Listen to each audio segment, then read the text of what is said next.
So Bigg Boss Tamil season 9 grand launch കഴിഞ്ഞിരിക്കുകയാണ്. Grand launch എപ്പിസോഡിന്റെ review കൂടിയാണ് ഇതിപ്പോൾ പറയുന്നത്. ലൈവ് അപ്ഡേറ്റുകളൊക്കെ തരാൻ കുറച്ച് ബുദ്ധിമുട്ടുണ്ട്, കാരണം നമ്മുടെ മലയാളം നടന്നുകൊണ്ടിരിക്കുകയാണ്. മലയാളം ബിഗ് ബോസിനെ മൊത്തത്തിൽ അങ്ങോട്ട് സൈഡ് ആക്കിക്കൊണ്ട് തന്നെയാണ് തമിഴ് ബിഗ് ബോസ് തുടങ്ങിയിരിക്കുന്നത്.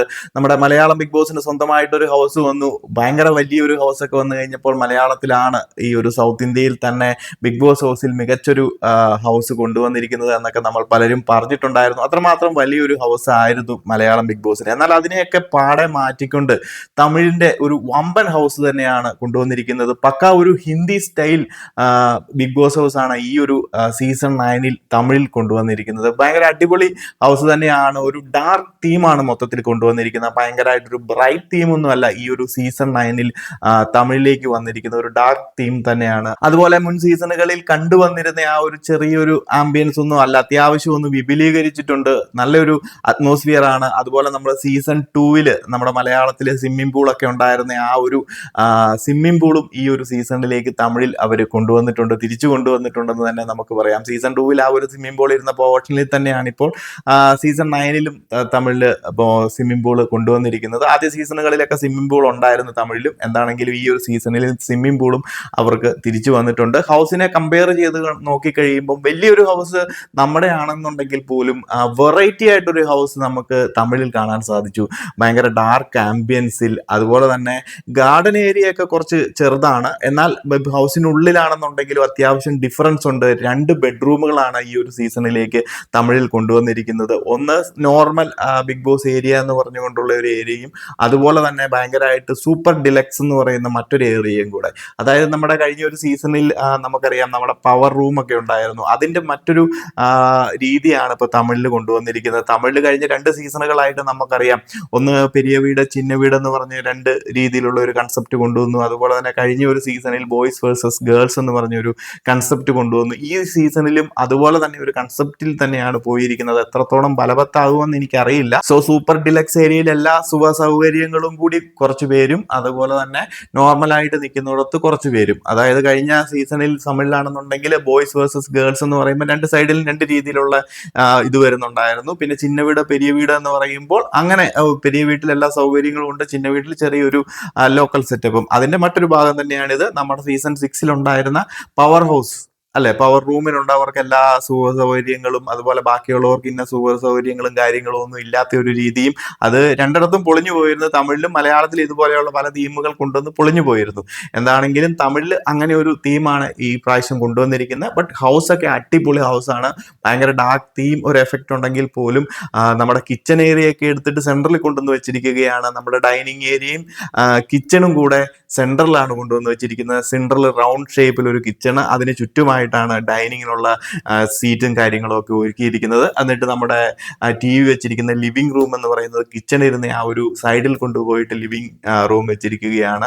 പിന്നെ 2 ബെഡ്റൂമുകൾ, അതിനകത്താണെങ്കിൽ നമ്മുടെ സൂപ്പർ ഡിലക്സ് ബെഡ്റൂമിൽ ബാത്ത് അടക്കം കൊടുത്തിരിക്കുന്നുണ്ട്. അത്രയ്ക്കും പോഷായിട്ടാണ് അതിൻ്റെ ഒരു കൺസെപ്റ്റ് കൊണ്ടുവന്നിരിക്കുന്നത്. അതുപോലെ നമ്മുടെ ലിവിംഗ് റൂം, ഇരുന്ന് സംസാരിക്കാനുള്ള സ്ഥലം, ഇതെല്ലാം അറേഞ്ച് ചെയ്തിട്ടുണ്ട്. ഭയങ്കര സെറ്റപ്പാണ് തമിഴ് ബിഗ് ബോസിന്റെ ഈ ഒരു തവണത്തെ ഹൗസ് എന്ന് പറയുന്നത്. അതുപോലെ നമ്മുടെ കൺഫെഷൻ റൂമൊക്കെ ആണെന്നുണ്ടെങ്കിൽ വേറെ ലെവല് ഒരു വെറൈറ്റി കൊണ്ടുവരാൻ തമിഴ് ശ്രമിച്ചിട്ടുണ്ട്. നമ്മുടെ മലയാളത്തിൽ ഒരു വലിയ ഹൗസ് എന്നതല്ലാതെ അതിനകത്തൊരു വെറൈറ്റി ഇല്ല. ഇത്രയും നാളും കണ്ടുവന്നിരുന്നത് പോലെ തന്നെ കിച്ചണും ലിവിംഗ് റൂമും, അതുപോലെ തന്നെ കൺഫെഷൻ റൂമും ബെഡ്റൂമും, ഇതെല്ലാം പണ്ട് നമ്മൾ കണ്ടുവന്നത് പോലെ തന്നെ ബെഡ്റൂമൊക്കെ ചെറുതാക്കി ഒരു ബെഡ്റൂം ആക്കിയത് കൊണ്ടാണ് അത്രയ്ക്കും സ്പേസ് നമുക്ക് ലിവിംഗ് ഏരിയയിലും, അതുപോലെ തന്നെ ഇരുന്ന് സംസാരിക്കാൻ സിറ്റിംഗ് ഏരിയയിലും കിച്ചൺ ഏരിയയിലും ഒക്കെ ഓപ്പൺ ആയിട്ട് അത്രയ്ക്കും സ്പേസ് കിട്ടിയിരിക്കുന്നത്. എന്നാൽ തമിഴിലേക്ക് വന്നു കഴിഞ്ഞപ്പോൾ അത് വേറെ ഒരു രീതിയിലാക്കി. അതുപോലെ തന്നെ നമുക്ക് ആകെ ഒരു ബോറായിട്ട് എനിക്ക് തോന്നിയത് എൻട്രൻസ് മാത്രമാണ്, മെയിൻ ഗേറ്റ്. തമിഴിൽ ഈ ഒരു സീസൺ 9 വരുമ്പോൾ മെയിൻ ഗേറ്റ്, നമ്മൾ സാധാരണ ഒരു ബിഗ് ബോസിനകത്ത് നമ്മൾ ആ ഒരു മെയിൻ ഗേറ്റ് തുറക്കാന്ന് പറയുന്നത് തന്നെ ഒരു വികാരം തന്നെയാണ്. അത് തുറന്ന് അകത്തേക്ക് വരിക, അതുപോലെ തന്നെ എവിക്ഷൻ നടക്കുമ്പോഴൊക്കെ അത് തുറന്ന് പുറത്തേക്ക് പോകുന്നത്, ഗസ്റ്റ് വരുന്നത്, അതുപോലെ റീ എൻട്രി ചെയ്യുന്ന സമയത്ത്, സഡൻ ആയിട്ടുള്ള എവിക്ഷൻ നടക്കുന്ന സമയത്ത്, അപ്പോൾ ആ ഒരു ഗേറ്റ് തുറക്കുന്നതും ബിഗ് ബോസിൽ നിന്ന് ഇറങ്ങി പോകുന്നതും അതും എല്ലാവർക്കും ഒരു രോമാഞ്ചം കൊള്ളുന്നതും അതുപോലെ തന്നെ കുറച്ച് ടെൻഷൻ ഉണ്ടാക്കുന്ന ഒരു മൊമെന്റ്സ് ആണ്. എന്നാൽ അതിനെ ഒന്ന് കവറപ്പ് ചെയ്ത് അല്ലെങ്കിൽ ക്ലോസ് ചെയ്തിട്ടാണ് ഈ ഒരു തവണ സീസൺ 9 കൊണ്ടുവന്നിരിക്കുന്നത്. ആ ഒരു മെയിൻ ഗേറ്റ് കഴിഞ്ഞിട്ട് ഒരു നമുക്ക് ആക്ടിവിറ്റി റൂം ഒക്കെ പറയില്ലേ, അതുപോലെ ഒരു സ്പേസ് വെച്ച് ഒരു കാർഡൊക്കെ പിടിച്ച ഒരു സ്പേസ്, അതിന് കഴിഞ്ഞിട്ട് ഒരു നോർമൽ ഡോറ് തുറന്നിട്ടാണ് നമ്മൾ ബിഗ് ബോസ് ഹൗസിന്റെ ലോൺ ഏരിയ അല്ലെങ്കിൽ ഗാർഡൻ ഏരിയയിലേക്ക് വരുന്നത്. അത് ഭയങ്കരമായിട്ടൊരു ബോറായിട്ട് അല്ലെങ്കിൽ ഒരു ഫ്ലോപ്പ് സംഭവമായിട്ട് എനിക്ക് തോന്നി. കാരണം മെയിൻ നമ്മുടെ ഹൗസിന്റെ ഡോറിന്റെ അവിടെ നിന്ന് കഴിഞ്ഞാൽ കാണത്തില്ല, അത് തുറക്കുന്നതും അടയ്ക്കുന്നതും കാണാൻ സാധിക്കത്തില്ല. ഇങ്ങനെ ഒരു ചെറിയ ഡോറ് തുറന്നിട്ട് വേണം നമ്മൾ അങ്ങോട്ട് വരാൻ. അപ്പോൾ അവിടെ എന്തോ ഇവർ പ്ലാൻ ചെയ്യുന്നുണ്ട്. ഒന്നെങ്കിൽ ആക്ടിവിറ്റി റൂമായിട്ടൊരു സെപ്പറേറ്റ് സംഭവം നടത്താൻ, അല്ലെങ്കിൽ പിന്നീട് വരും സമയങ്ങളിൽ എവിക്ഷന്റെ പ്രോസസ്സോ അല്ലെ മറ്റ് പല കാര്യങ്ങൾക്കും വേണ്ടിയിട്ടായിരിക്കണം മെയിൻ ഗേറ്റിനും അതുപോലെ തന്നെ നമ്മുടെ ബിഗ് ബോസ് ഹൗസിനുള്ളിലേക്ക് കയറുന്ന ആ ലോൺ ഏരിയയും തമ്മിൽ ഒരു പാർട്ടീഷൻ ഇവർ കൊടുത്തിരിക്കുന്നതെന്നാണ് എനിക്ക് തോന്നുന്നത്. എന്തോ വരാനിരിക്കുന്നുണ്ട്, ബട്ട് അതൊരു ബോറൻ പരിപാടിയായിട്ട് തോന്നി. ബാക്കിയെല്ലാം ഒരു അടിപൊളി ഹൗസ് തന്നെയാണ്. ഒരു ബ്രൈറ്റ്നെസ് വേണ്ടവർക്ക് സംബന്ധിച്ച് നോക്കുമ്പോൾ ഭയങ്കര ഇരുട്ടാണെന്നല്ലോ ഉള്ള ഒരു ഫീലും കാര്യങ്ങളും ഒക്കെ വരും പകൽ സമയത്ത്. എന്നാൽ പോലും എനിക്ക് തോന്നുന്നില്ല. ലൈറ്റും കാര്യങ്ങളൊക്കെ ഇട്ടിട്ടുണ്ടെങ്കിൽ അടിപൊളി ഹൗസ് തന്നെയാണ്. ഇപ്പോഴും നമ്മൾ ഒരേ തീം പിടിച്ച് പോയിട്ട് കാര്യമില്ല. ഹിന്ദിയിലൊക്കെ കണ്ടില്ലേ ഗാർഡിന്റെ തീം, അതുപോലെ ഡാർക്ക് ആയിട്ടുള്ള ആംബിയൻസിലുള്ള പല തീമുകളും വരുന്നുണ്ട്. ബിഗ് ബോസ് ആണ്, അല്ലാണ്ട് ഇത് കണ്ണീർ സീരിയൽ അല്ലെന്നുണ്ടെങ്കിൽ എൻജോയ്മെന്റിന് പോകുന്ന ഒരു ഷോയോ കാര്യങ്ങളോ ഒന്നും അല്ല. എന്റർടൈൻമെന്റ് റിയാലിറ്റി ഷോ കൂടിയാണ് ബിഗ് ബോസ് എന്ന് പറയുന്നത്. അതിനകത്ത് എല്ലാ രീതിയിലുള്ള കൺസെപ്റ്റുകളും വരണം, എന്നാൽ മാത്രമേ അതൊരു രസകരമായ രീതിയിൽ മുന്നോട്ട് പോകത്തുള്ളൂ. എല്ലാ സീസണും അല്ലെങ്കിൽ ഒരേ പാറ്റേൺ പിടിച്ചു പോകുന്നത് വലിയൊരു നല്ല കാര്യമായിട്ട് എനിക്ക് തോന്നിയില്ല. എന്താണെന്നുണ്ടെങ്കിലും മലയാളം ബിഗ് ബോസ് ഇങ്ങനെ ഫ്ലോപ്പിലേക്ക് പോയിക്കൊണ്ടിരിക്കുമ്പോൾ തമിഴ് ബിഗ് ബോസ് മികച്ചൊരു ഹൗസുമായിട്ട് മികച്ചൊരു തീമുമായിട്ടാണ് എത്തിയിരിക്കുന്നത്.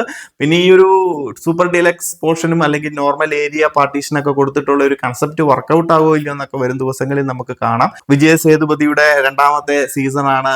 ഹോസ്റ്റിംഗ് ഒക്കെ കുഴപ്പമില്ലാത്ത രീതിയിലേക്ക് ഇമ്പ്രൂവ് ചെയ്ത് വരുന്നുണ്ട്. കഴിഞ്ഞ ഒരു സീസണിൽ ഉണ്ടായിരുന്ന ഒരു എന്താ പറയുക പാകപ്പിഴകളൊക്കെ മാറ്റി നിർത്തി കുറച്ചും കൂടെ കോൺഫിഡന്റ് ആയിട്ട് വിജയ് സേതുപതിക്കാണെന്നുണ്ടെങ്കിൽ ഹോസ്റ്റ് ചെയ്യാൻ സാധിക്കുന്നുണ്ട്. ആ ഒരു സൈഡൊക്കെ പക്ക ക്ലിയർ ആണ്. പിന്നെ നമ്മുടെ കണ്ടസ്റ്റൻസിന്റെ കാര്യം പറയുമ്പോൾ ഞാൻ ഓൾറെഡി കണ്ടസ്റ്റൻസിന്റെ ഡീറ്റെയിൽസ് അടങ്ങിയ ഒരു വീഡിയോ ഇട്ടിട്ടുണ്ടായിരുന്നു. അവരൊക്കെ തന്നെയാണ് കണ്ടസ്റ്റൻസ് ആയിട്ട് എത്തിയിരിക്കുന്നത്.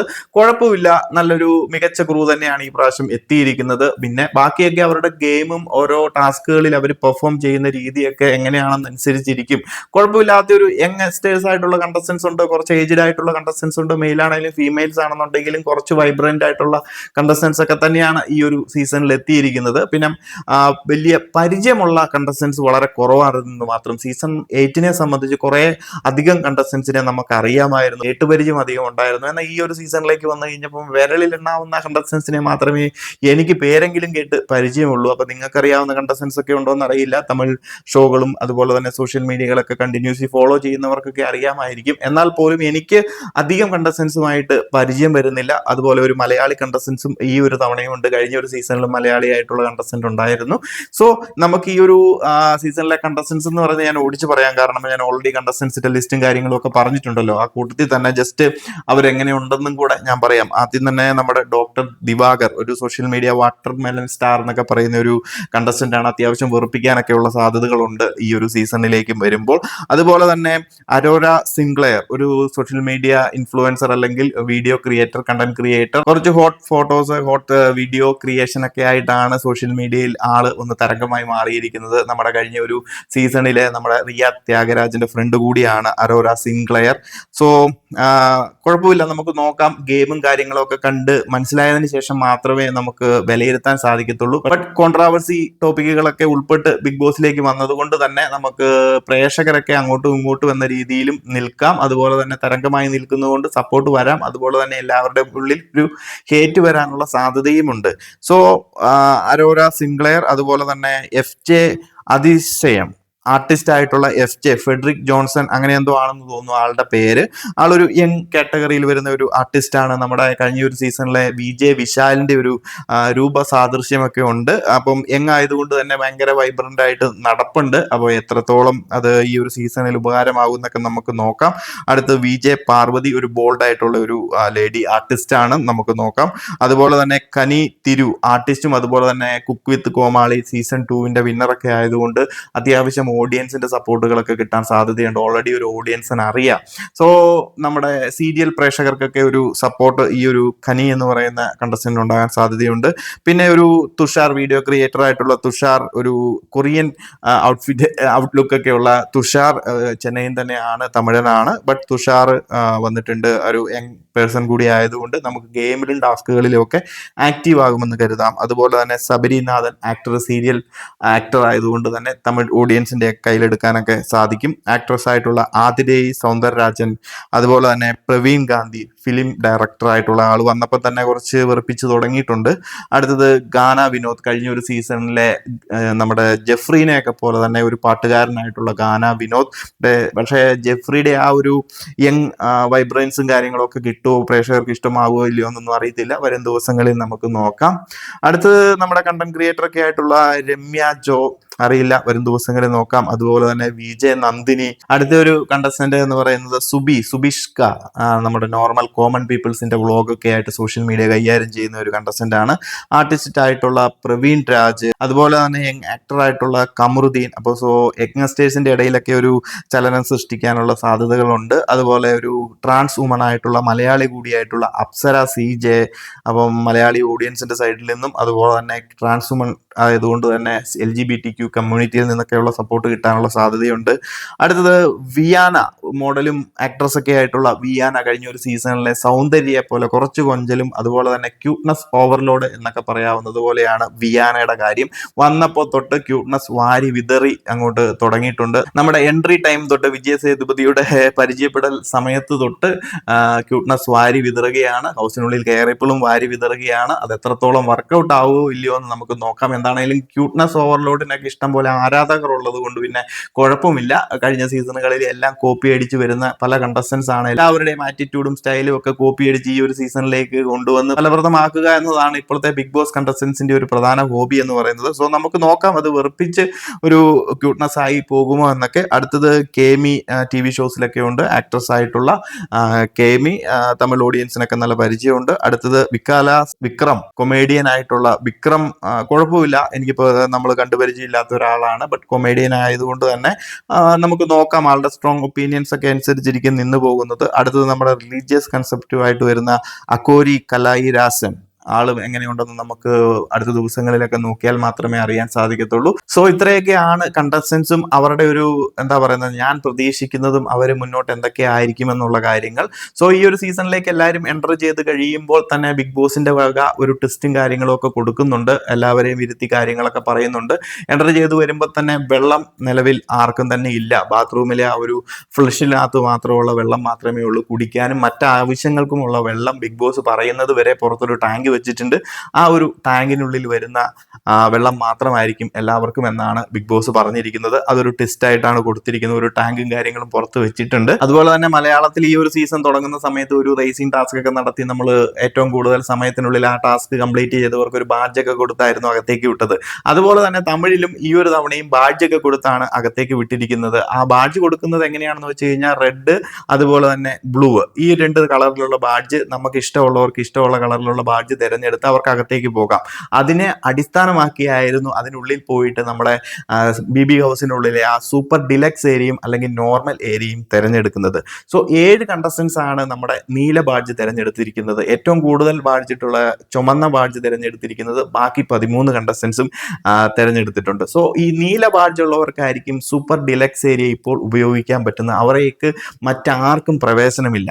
7 കണ്ടസ്റ്റൻസ് ആരൊക്കെയാണെന്ന് ഞാൻ പറയാം. ഈ സൂപ്പർ ഡിലക്സ് ഏരിയയിൽ നിലവിൽ സ്ഥാനം പിടിച്ചിരിക്കുന്നു. ഒന്ന് അരോറ സിൻക്ലെയർ, അതുപോലെ തന്നെ കമറുദ്ദീൻ, തുഷാർ, സുബി, പ്രവീൺ ഗാന്ധി, ഗാന വിനോദ്, രമ്യ ജോ. ഈ 7 കണ്ടസ്റ്റന്റ് ആണ് ഈ പറയുന്ന സൂപ്പർ ഡിലക്സ് ഏരിയയിലേക്ക് ഇപ്പോൾ പ്രവേശനം നേടിയിരിക്കുന്നത്. അവർക്ക് അത്യാവശ്യം എന്താ പറയുന്ന അടിപൊളി സ്ഥലമാണ്. എല്ലാ സൗകര്യങ്ങളും ബിഗ് ബോസ് ഒരുക്കി കൊടുത്തേക്കാം. ഈ ബാത്ടബൊക്കെയുള്ള ബാത്റൂമും കാര്യങ്ങളും ഒക്കെ ഉണ്ട്. മറ്റുള്ളവർക്ക് അങ്ങോട്ട് പ്രവേശിക്കാൻ സാധിക്കത്തില്ല. കഴിഞ്ഞതിന് മുമ്പിലത്തെ ചിന്ന വീട് പെരിയ വീട് സെറ്റപ്പിലുള്ള ഒരു സംഭവങ്ങളും നമ്മുടെ മലയാളത്തിലെ പവർ റൂമുമായിട്ട് ബന്ധപ്പെടുത്തിയ ഒരു സംഭവങ്ങളൊക്കെ തന്നെയാണ് ഇതിന്റെ കൺസെപ്റ്റിന്റെ ബേസിക് കൺസെപ്റ്റ് എന്ന് പറയുന്നത്. അപ്പോൾ മുന്നോട്ടുള്ള ദിവസങ്ങളിൽ ഇതുമായി ബന്ധപ്പെട്ടുള്ള ടാസ്കുകളും കാര്യങ്ങളും തന്നെയായിരിക്കും നടക്കാൻ പോകുന്നതും. സോ ബാക്കിയുള്ള കണ്ടസ്റ്റൻസ് എല്ലാം നോർമൽ ഏരിയയിലും നിലവിൽ വെള്ളവും കാര്യങ്ങളും ബിഗ് ബോസ് പറയുന്നത് വരെ കൊടുക്കുന്നത് ആയിരിക്കില്ല. സോ ഇതിന്റെ അടിസ്ഥാനത്തിലായിരിക്കും മുന്നോട്ടുള്ള ദിവസങ്ങളിൽ പോകുന്ന. എന്താണെന്നുണ്ടെങ്കിൽ മുന്നോട്ട് ഭയങ്കര ടഫായിട്ടുള്ള ടാസ്കുകളാണ് വരാൻ പോകുന്നതെന്ന് ബിഗ് ബോസ് ഓൾറെഡി വാൺ ചെയ്തിട്ടുണ്ട്. വെള്ളത്തിൽ ഓൾറെഡി പണി കൊടുത്തു കഴിഞ്ഞു. ഇനി വരാൻ പോകുന്ന ദിവസങ്ങൾ എന്തൊക്കെ പണിയായിരിക്കും കിട്ടാൻ പോകുന്നതെന്ന് നമുക്ക് കാത്തിരുന്ന് കാണാം. മലയാളം ബിഗ് ബോസ് ഇങ്ങനെ ഫ്ലോപ്പിലേക്ക് പോകുന്നത് കൊണ്ട് ഇനി ഫോഴ്സ്ഫുള്ളി തമിഴ് ബിഗ് ബോസ് കാണേണ്ടി വരുമോ എന്നൊന്നും അറിയില്ല. എന്താണെങ്കിലും നല്ല രീതിയിൽ നടക്കട്ടെ. കഴിഞ്ഞൊരു സീസൺ തമിഴാണെന്നുണ്ടെങ്കിലും വലിയ മെച്ചമൊന്നും ഇല്ലാതെ പോയി. അവസാന സമയത്ത് നമുക്ക് പ്രേക്ഷകരെ പിടിച്ചിരുത്താൻ സാധിച്ചെങ്കിലും സീസൺ വലിയൊരു എന്റർടൈൻമെന്റ് ആയിട്ട് പോയിട്ടുണ്ടായിരുന്നില്ല. സോ ഈ ഒരു സീസൺ 9 അവർക്ക് മികച്ച രീതിയിൽ എത്തിക്കാൻ സാധിക്കട്ടെ. സോ ഇന്നത്തെ എപ്പിസോഡ് അപ്ഡേറ്റുകളുമായിട്ട് കാണാം തമിഴ് ബിഗ് ബോസിന്റെ. അതുവരേക്കും നമുക്ക് മലയാളം ബിഗ് ബോസിന്റെ ലൈവ് അപ്ഡേറ്റ് ഒക്കെ ആയിട്ട് കാണാം.